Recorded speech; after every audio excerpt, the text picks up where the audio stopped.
آج امت جس مشکل حالات میں کھڑی ہے اور پوری دنیا کے مسلمان جہاں کھڑے ہیں، آج کسی سے مخفی نہیں، اور ہمارے حکمران کیا کر رہے ہیں اور جو ذمہ دار لوگ ہیں وہ کیا کر رہے ہیں، کس سے بھی مخفی نہیں ہے۔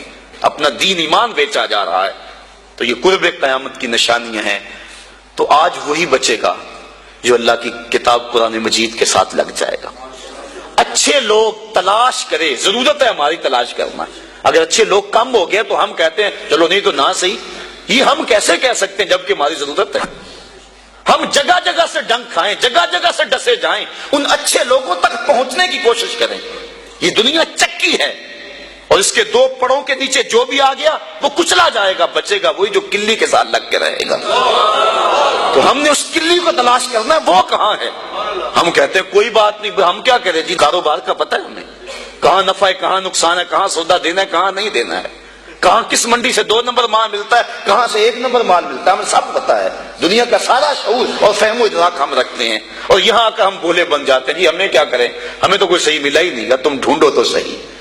ایسے لوگوں کو تلاش تو کرو، در در کی خاک تو چھانو، ایک دن وہ ملیں گے جن کے ملنے سے زندگی پیاری لگنے لگ جائے گی، جن کی قربت میں بیٹھ کے اللہ یاد آئے گا، اور جن کی صحبت تمہیں مالک کے قریب کر دے گی اور تم گناہوں سے خود بخود نفرت کرنے لگ جاؤ۔ بڑے سخت معاملے ہیں آخرت کے۔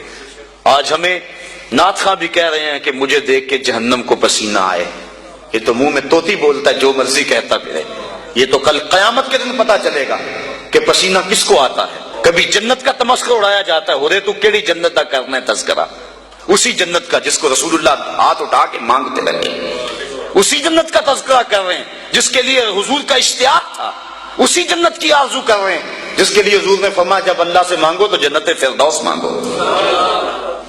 تو آج دلیری دی جا رہی ہے، آج پیر بیعت کرنے کے بعد جنت کا پرمٹ دے دیتا ہے۔ آؤ میں پیروں کے پیر کی کہانی سناؤں آپ کو۔ حضرت شیخ سعدی شیرازی فرماتے ہیں کہ ایک بندہ مطاف میں کنکروں کے اوپر پیشانی رکھ کے زاروں کے تار ہو رہا ہے، اور کیا کہتا ہے، اے اللہ مجھے معاف کر دے، نہیں تو قیامت کے دن اندھا اٹھانا، میں تیرا کیا تیرے بندوں کا سامنا بھی نہیں کر سکتا۔ اتنے درد سے روتا ہے کہ لوگ اپنی دعائیں چھوڑ کے اس کے لیے دعا کرتے ہیں۔ ایک بندہ تو چھوڑ چھاڑ کے قریب کھڑا ہو گیا اور کہتا ہے مالک اسے معاف کر دے، مالک اسے معاف کر دے۔ کافی دیر کے بعد وہ شخص جو روتا تھا اٹھ کے جانے لگا۔ اس کو تجسس تھا کہ میں دیکھوں تو صحیح یہ کون ہے اور اس کو تسلی بھی دوں کہ اللہ بڑا کریم ہے، تجھے معاف کر دے گا۔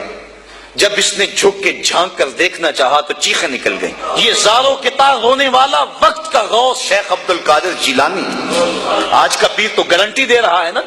آؤ اس پیر مرید کی کہانی سنا رہا ہوں۔ حضرت جنید بغدادی فرماتے ہیں میرے ماموں نے تنہائی میں مجھے بلایا اور مجھے وصیتیں کی۔ جب ایک وصیت کی تو میرے پاؤں تلے سے زمین نکل گئی۔ کہنے لگے بیٹا جب میں مر جاؤں تو میری قبر بغداد سے باہر بنانا۔ میں نے پوچھا حضور کیوں؟ فرمانے لگے میری بدعمالیوں کی وجہ سے کہیں بغداد کی مٹی میری لاش کو قبول کرنے سے انکار نہ کر دے اور میں لوگوں کے سامنے رسوا نہ ہو جاؤں۔ یہ ہیں وہ لوگ تتجافا جنوبہم عن المضاجع، جن کی کروٹیں بستروں سے الگ رہتی ہیں، اللہ کو خوف اور طمع میں پکارتے ہیں، لیکن زندگی کا ایک ایک لمحہ تقوی سے عبارت ہے۔ دنیا میں تکلیفیں سہی۔ حضرت امام جعفر صادق ساری زندگی ٹھنڈا پانی نہیں پیا، فرماتے تھے کیا خبر کہ اس کے حساب میں چکرا جاؤں۔ اور آپ کے مریدین بیٹھے ہوئے ہیں، آپ بھی بیٹھے ہوئے ہیں، لوگ بیٹھے ہیں۔ کہا یار آج ایک دوسرے سے وعدہ نہ کر لیں؟ کہا کیا؟ کہا ہم میں سے جو بھی جنت میں جائے وہ دوسروں کو ساتھ لے کے جائے۔ غلاموں نے کہا حضور ہم آپ سے وعدہ کریں، ہم تو آپ کے سہارے پہ بیٹھے ہوئے ہیں۔ کہا تم نہیں جانتے آخرت کے معاملے بڑے سخت ہیں۔